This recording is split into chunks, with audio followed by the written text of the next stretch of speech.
Coming up on HIGMT, more GigaFactory Texas news, Sandy Monro's thoughts on Tesla's build quality, and his Model Y teaser report.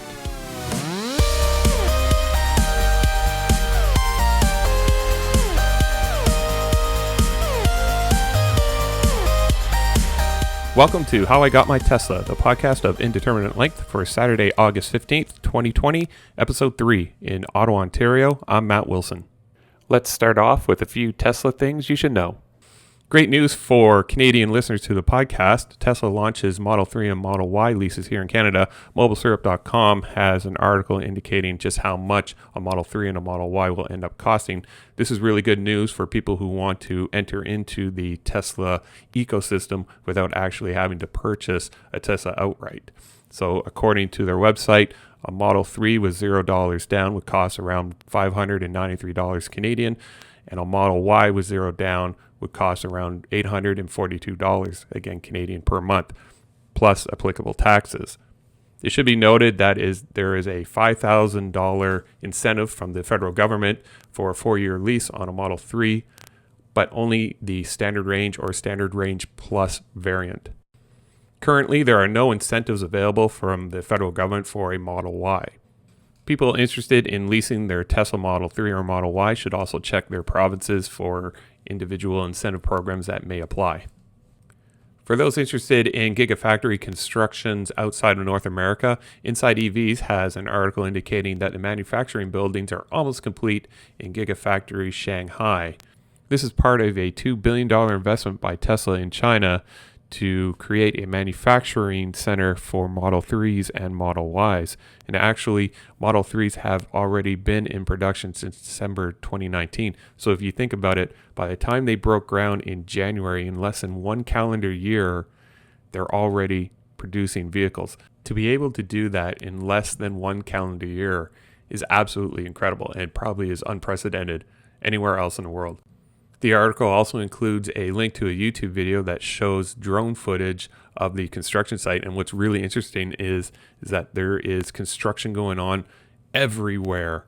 And when you include the fact that they are also producing Model 3s at the same time that construction is happening basically all over the place, is really incredible. So hats off for Tesla and to the employees over there who are able to work in that kind of condition and still produce a product that everybody is looking to purchase.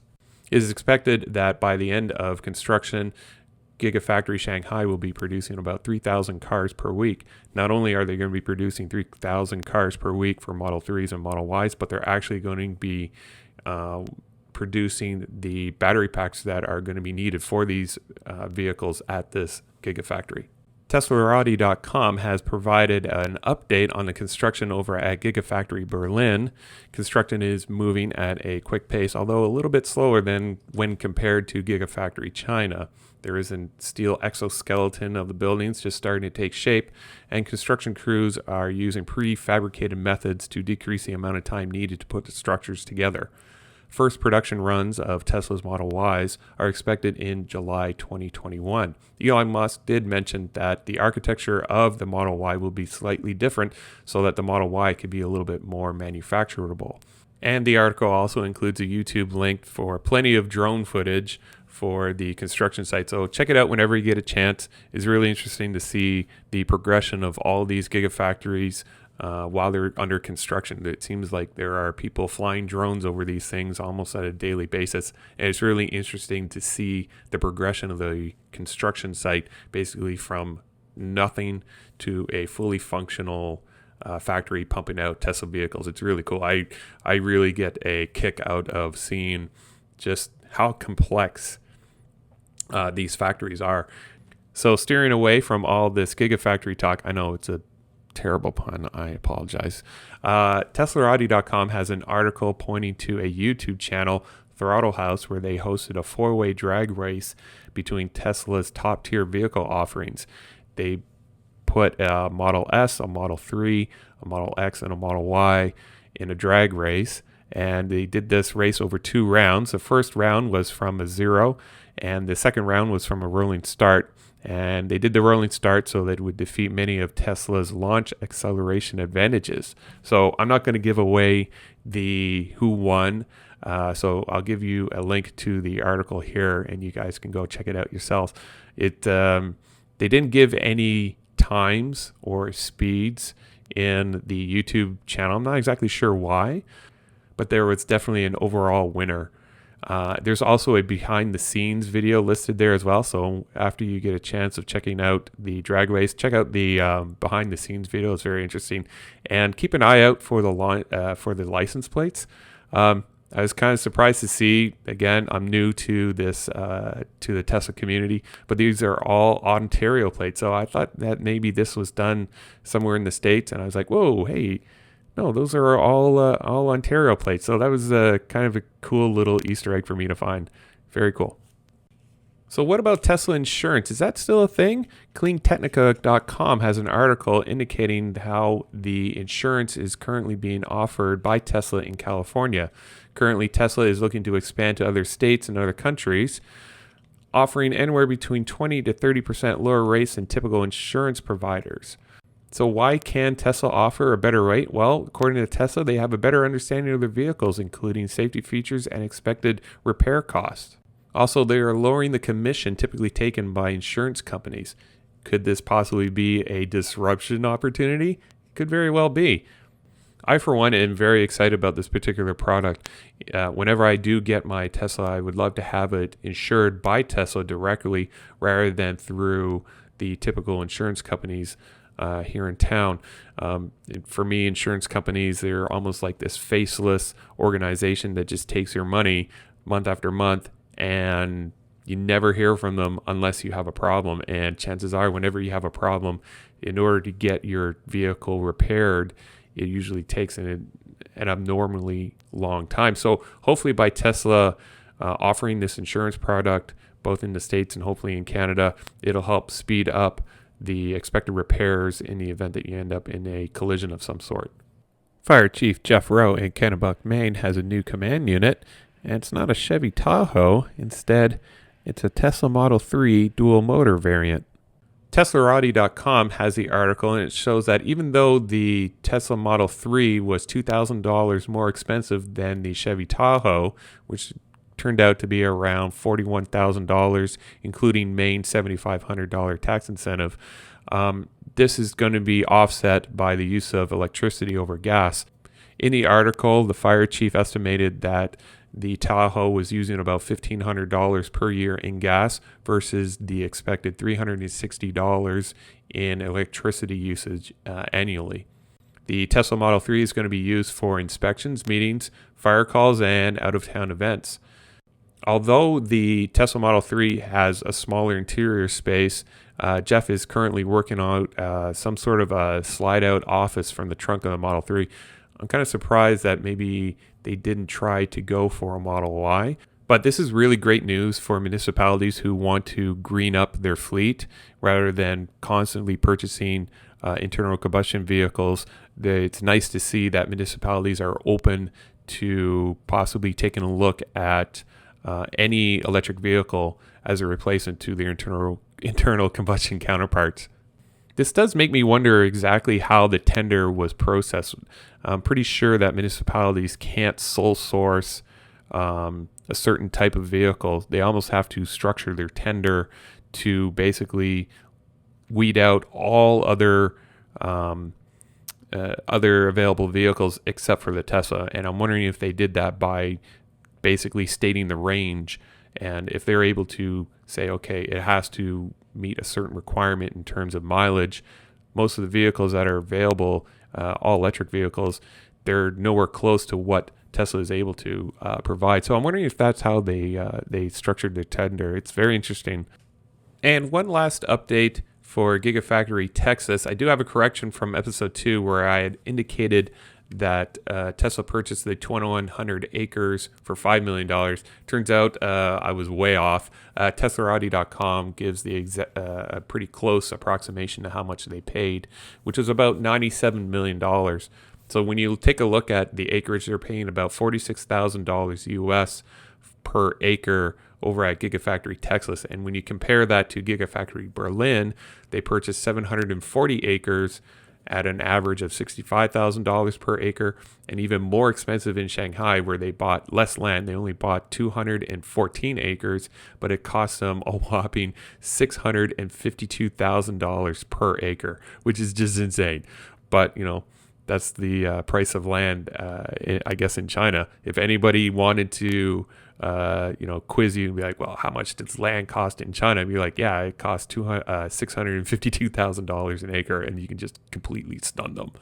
I've also included a link to the Tesla presentation to Travis County.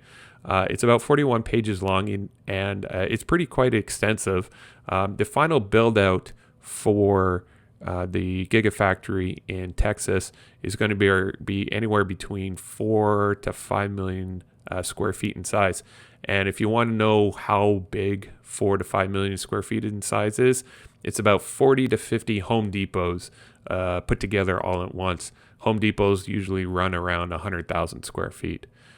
In the article, there is lots of information about community benefits and employee benefits. I also spent a little bit of time virtually at the City of Austin City Hall to see if there's any new site plan applications. I didn't really see anything regarding this parcel of land other than the zoning amendments that I spoke of in episode 2. Jeff Roberts has his daily drone footage. That's still going on. I'm not exactly sure how much longer he's going to be able to do this, but he seems to be doing it on a daily basis. The site basically looks a little bit more uniform. They're continuing site prep. They're continuing dewatering the site. They're removing all the organics and working on soil consolidation. There have been probably about a half dozen site trailers that have been set up, as well as some pile drivers have been delivered on site. So I'm not exactly sure how much progression is going to be happening on a week-to-week basis, but I'm going to check in usually every Friday just to get an idea of what's happened over the last week, and I'll let everybody know. Or likewise, you can go on to Jeff Roberts' YouTube page, and I'll include his YouTube channel here in the show notes in case you're kind of curious on a day-to-day basis of what's going on. But needless to say, the site is progressing quite rapidly. Fans of Tesla probably know who this gentleman is. His name is Sandy Monro, and he's been made famous within the Tesla community for tearing down vehicles. He previously tore down a Model 3, and most recently he tore down a Model Y fresh from the factory. He tore it right down to the carpet and right down to the nuts and bolts. It was really impressive. So Inside EVs has a discussion with Sandy Monro where he discusses about Tesla build qualities coming out of Tesla's Fremont factory. As part of this article, E4Electric has a video where Sandy discusses the differences between European car buyers and North American car buyers, where in Europe, vehicle purchases are based, in Sandy's opinion, on the quality of product and the pursuit of perfection. In North America, Tesla purchasers are buying for the technology and the idea to move away from internal combustion vehicles. So it's a pretty fascinating short video where Sandy discusses this a little bit further. Sandy also discusses the paint and gapping issues at Tesla's Fremont factory and how these newer gigafactories will be set up to produce tighter products.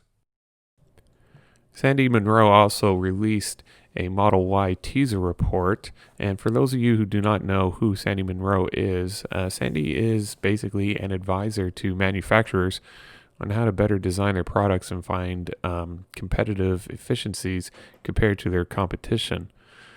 He provides specific teardowns and cost analysis for all components contained within a product, from the most complex electronics to your basic nuts and bolts used to assemble a product. So basically, Sandy reviews everything.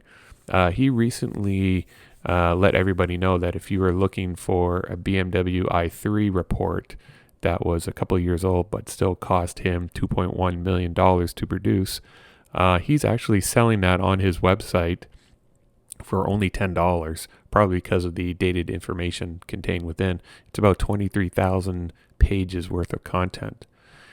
He recently tore down a Tesla Model Y and I'll provide a link in the show notes for his 42 video playlist showing all aspects of the Model Y while it was being torn down. He also recently advertised that he's going to release a teaser report for the Model Y, and typically this teaser report would cost anywhere between $89,000 to $140,000, but Sandy is offering this somewhat redacted version for only $5. It's about 140 pages in length, and it is is extremely comprehensive summary for the Model Y. Again, it's great for those individuals in industrial design and production, patent law, or even the competitors for the Model Y. So that should pretty much do it for episode 3 of How I Got My Tesla. Hashtag for this podcast, let's try hashtag GigaCast, mainly because I could not stop fawning over the information regarding all the different gigafactories that are currently under construction all over the world. And as usual, the hashtag for this podcast is hashtag HIGMT. And if you have any feedback for me, my email address is howigotmytesla@gmail.com. As always, you can watch my progress towards a Tesla by visiting howigotmytesla.com. You can also follow me on Twitter and Instagram by simply searching for How I Got My Tesla. Thank you for listening. This podcast is produced by Matt Wilson and hosted by Squarespace. Music for this episode is Cascade by Cubby.